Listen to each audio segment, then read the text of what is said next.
తెలియక కారులో ఇక్కడ పెట్టి చేస్తున్నాను.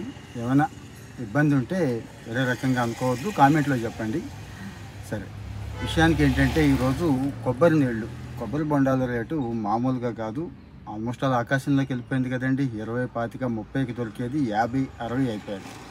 ఈ టైంలో అరే కొబ్బరి నీళ్ళు తాగలేకపోతున్నానే, కొబ్బరి బొండం తాగలేకపోతున్నానే, దానివల్ల ఏమైనా మిస్ అవుతున్నానా, కోల్పోతున్నానా అని డౌట్ పడేవాళ్ళు, పాపం బాధపడేవాళ్ళు చాలామంది ఉన్నారు కదా. అలాంటి వాళ్ళకు ఉపయోగపడుతుందని ఇది ఇస్తున్నానండి. రీసెంట్గా కొన్ని స్టడీస్ వచ్చినాయి, ఫేమస్ స్టడీసే, మీరు కూడా గూగుల్ చేసుకోవచ్చు. అక్కడ వాళ్ళు చెప్పింది ఏంటంటే కొంతమంది తాగొద్దండి, కొబ్బరి నీళ్ళు తాగొద్దు, తాగకపోవడమే మంచిది, తాగి ప్రాణాల మీదకి తెచ్చుకోవద్దు. కొబ్బరి నీళ్ళు మామూలు వాళ్ళకి ఎంత మేలైతే చేస్తుందో మీకు అదే ఈ లక్షణాలు ఉన్న వాళ్ళకి, ఇప్పుడు నేను చెప్పబోయే లక్షణాలు ఉన్న వాళ్ళకి అంత కీడు చేస్తుంది. కాబట్టి దయచేసి దాని జోలికి వెళ్ళొద్దు అని క్లియర్గా చెప్పేస్తున్నారండి. సో మరి ఈ కొబ్బరి నీళ్ళ విషయంలో మనం ఈ జాగ్రత్తలు అయితే తీసుకుందాం, మన వాళ్ళకి షేర్ చేద్దాం. ముందు మొత్తం వినండి. మీకు ఎక్కడ ఈ అంశం మీకు టచ్ అయినా, అంటే ఎక్కడ ఈ అంశం పరిధిలోకి మీరు వస్తారన్నా హాయిగా ఉండండి. కొబ్బరి నీళ్ళు తాగాల్సిన పనేమీ లేదు, తాగకపోతే వచ్చే నష్టం లేదు. ఇంకా చాలా డ్రింక్స్ ఉన్నాయి కదా, వాటిని కూడా తాగొచ్చు అని చెప్పి అవి కూడా చెప్తాను, 1 by 1 చెప్తాను. జనరల్గా కొబ్బరి నీళ్ళకున్న ఎలక్ట్రోలైట్ ప్రొఫైల్, ఎలక్ట్రోలైట్స్ అంటే రిచ్ మినరల్స్ ఉంటాయి కదండి, పొటాషియం గట్రా.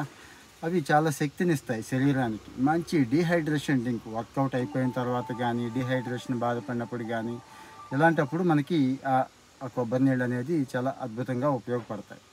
కానీ స్కిన్ హెల్త్కి కూడా అంతే బాగా ఉపయోగపడతాయి. ఇవన్నీ తెలిసిందే. కానీ మనం కొంతమంది ఆశ్చర్యపోతాం, నవ్వుకుంటామండి. ఇదే కొబ్బరి నీళ్ళు ప్రమాదం తెస్తాయా, డేంజరా అని. ఎస్, డేంజరే, ప్రమాదం తెస్తాయని చెప్తున్నారు. ఎవరెవరికి అంటే ముందు గుండె జబ్బుల వాళ్ళకైతే కాదు, గుర్తుంచుకోండి. గుండె జబ్బుల వాళ్ళు హాయిగా తీసుకోండి. ఎందుకు, గుండెకి పొటాషియం అవసరం, ఇందులో మంచి పొటాషియం ఉంటుంది కాబట్టి హాయిగా కొబ్బరి నీళ్ళు తీసుకోవచ్చు, హ్యాపీగా ఉండొచ్చు, అందులో ఇక డౌటే లేదు అన్నట్టు. కానీ ఎవరికి ఇబ్బంది అంటే ఇదే పొటాషియం కిడ్నీని పడేస్తుందండి. కిడ్నీని ఎంత అంటే అంత ఇబ్బంది పెట్టేస్తుంది ఈ పొటాషియం. సో మరి ఈ పొటాషియం లెవెల్స్ ఇంత దారుణంగా ఉంటే ఏం చేయలేం కదండి. ఒక్క నిమిషం, ఇది కనెక్ట్ చేయడం మర్చిపోయాను.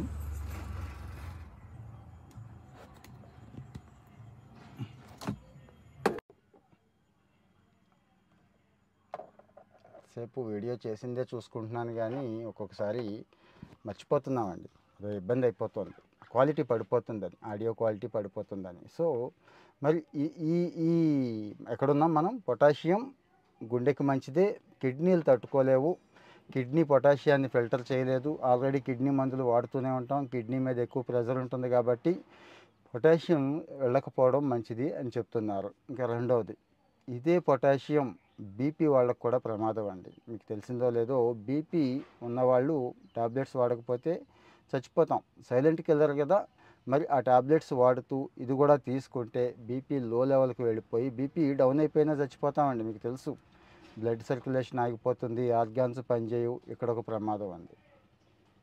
ఇంకా తర్వాత ఇంకొక అంశం వచ్చి ఆయుర్వేదం చెప్తూ ఉంటుంది, భారతీయ ఆయుర్వేదం, కోల్డ్ ఉన్నప్పుడు కొబ్బరి నీళ్ళు తీసుకోవద్దని. అంటే సహజ సిద్ధమైన లక్షణం, కోల్డ్ని పెంచే లక్షణం కొబ్బరి నీళ్ళకు ఉంటుంది అని చెప్పి, దగ్గు జలుబు జనరల్ అయిపోయినాయి కదండి మనకి, ఆ టైంలో కూడా తీసుకోవద్దు, పొరపాటును కూడా తీసుకోవద్దు, చాలా ఇబ్బంది పడతాం అని చెప్పి చాలా క్లియర్గా చెప్తోంది. గుండెకి మంచిదే కానీ కిడ్నీలకు మంచిది కాదు, గుర్తుంచుకోండి. కిడ్నీలు చాలా ఇబ్బంది పడిపోతాయి.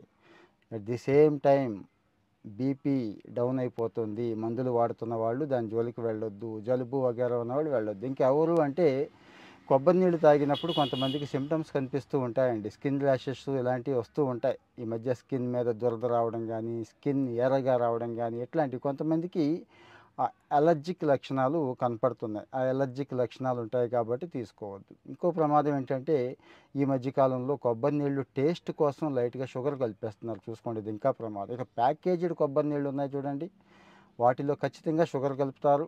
ఇంకా చాలా ఉంటాయండి, నిల్వ ఉండటం కోసం, టేస్ట్ తెప్పించడం కోసం చాలా ఉంటాయి, అవి అసలు తీసుకోవద్దు.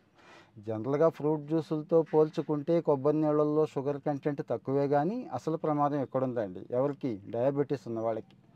ఇక్కడ కూడా గ్లూకోజ్ అందుద్ది, షుగర్ లెవెల్స్ బాగానే పెంచుతాయి కొబ్బరి నీళ్ళు అనేది, గుర్తుంచుకోండి. అసలు తీసుకోకపోవడం ఉత్తమం అంటున్నారు డయాబెటీస్ ఉన్నవాళ్ళు.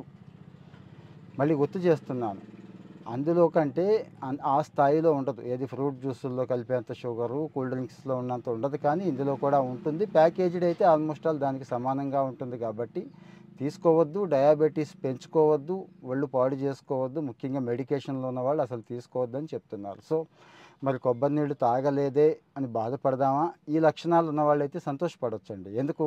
కొబ్బరి నీళ్ళు తాగకపోయినా హాయిగా ఉన్నాము, తాగకపోవడం వల్లే ఆరోగ్యంగా ఉన్నాము, హ్యాపీగా ఉన్నామని చెప్పి వీళ్ళు సంతోషపడే అవకాశం ఉంది కాబట్టి, ఇది నేను సొంతంగా చెప్తోంది కాదండి. ఫేమస్ రిపోర్ట్ ఈ మధ్య వచ్చింది. ఏ ఫేమస్ రిపోర్ట్స్, మంచి రిపోర్ట్స్ హెల్త్‌కి సంబంధించినవి వస్తే చెప్పుకుంటున్నాం కదా! ముఖ్యంగా లైఫ్ స్టైల్ మారిపోవడం వల్లే మనం చాలా బాధలు పడుతున్నామండి. అందుకే నా ఫోకస్ అంతా లైఫ్ స్టైల్ మీదే పెట్టాను. లైఫ్ స్టైల్‌లో చాలా చాలా చిన్న విషయాలు మనం మర్చిపోయి, మార్చేసుకొని చాలా పెద్ద బాధలు పడుతున్నాం. అవన్నీ గుర్తు చేసుకుందాం. అలాగే చిన్న చిన్న దురలవాట్లు లైఫ్ స్టైల్‌లోకి వచ్చేసి మన ఆరోగ్యం మొత్తాన్ని పడేసేస్తున్నాయి. మంచి అలవాట్లేమో చాలా చిన్న చిన్నవే ఉన్నాయండి. అవి కూడా చెప్పుకుంటున్నాం. అవి తెచ్చుకున్నా కానీ జీవితాంతం హ్యాపీగా ఉండొచ్చు అనేది నా ఒపీనియన్. నా స్ట్రాంగ్ ఒపీనియన్. అందుకే అవి షేర్ చేద్దామని చెప్పి మీకు ఎప్పటికప్పుడు నా తాపత్రయం అన్నట్టు. సో, మరి దయచేసి దయచేసి ఎందుకు ఎన్నిసార్లు దయచేయండి అంటున్నానంటే, ఈ చిన్న చిన్న జాగ్రత్తలు తీసుకోండి. హాస్పిటల్స్‌కి వెళ్ళి ఆ బెడ్ల మీద నిస్సహాయంగా ఎటో చూస్తూ అంటే ప్రాణాలు డాక్టర్ చేతిలో, దేవుడి చేతిలో పెట్టి దేవుడా అందామా? మన చేతుల్లో ఉన్న ప్రాణాలని మనమే మన చేతుల్లో ఉంచుకుందామా? హ్యాపీగా ఉందామా? అందుకోసమే ఇవన్నీ నేను షేర్ చేస్తున్నాను. సో, మరి పూర్తిగా చూశారు కదా!